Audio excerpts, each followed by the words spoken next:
Friends, Veronica. Welcome to Veronica designs. ఈరోజు మనము measurement బ్లౌజ్తో blouse ఏ విధంగా కట్ చేసుకోవాలో మీకు చూపెడతాం. ముందుగా మనం ఈ లైనింగ్ క్లాత్ని తడిపి ఆరేసుకొని ఐరన్ చేసుకొని ఇలా మడతేసి పెట్టుకోవాలి. తర్వాత ఈ బ్లౌజ్ ఉంటుంది కదా, దీన్ని ఈ విధంగా ఫోల్డ్ చేసి ఇలా దీని మీద పరుచుకోవాలి. ఇలా పరుచుకున్నప్పుడు మనకు ఎంత పొడవు వచ్చిందో ఒక్కసారి టేప్తో మెజర్మెంట్ తీసుకోవాలి. ఎంత వచ్చింది మనకు దగ్గర కొద్దిగా లాగి తీసుకుంటే 13.5 వచ్చింది.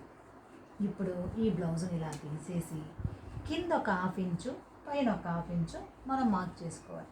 ఈ 1/2 ఇంచు ఎందుకంటే కింద కుట్టేటప్పుడు కింద కుట్లకి, పైన కుట్టేటప్పుడు పై కుట్లకి వెళ్ళిపోయి ఇక్కడ షోల్డరు మనకు 1/2 ఇంచు మిగిలేలా తీసుకుంటాం. ఓకేనా? చూడండి కరెక్ట్గా ఇదో 13.5. అదేవిధంగా ఇంకొక చోట 13.5 పెట్టుకొని ఇలా లైన్ తీసుకున్నాం. ఇప్పుడు నెక్స్ట్ ఏం చేస్తాం, ఈ బ్లౌజ్ సైజ్ వచ్చి ఎంత 31 అంటే ఇది మీడియం సైజు బ్లౌజ్. మనకు పెద్ద సైజ్ అంటే 40 నుంచి 32 నుంచి వచ్చే బ్లౌజులన్నీ పెద్ద సైజు. 31 వచ్చింది కాబట్టి ఇది చిన్న సైజు కాబట్టి దీనికి ఇప్పుడు మనం షోల్డర్ అవి ఎంత పెట్టుకోవాలి అంటే ఈ 31ని 8 భాగాలు చేస్తే ఎంత వస్తుంది? 8 1 8, 8 4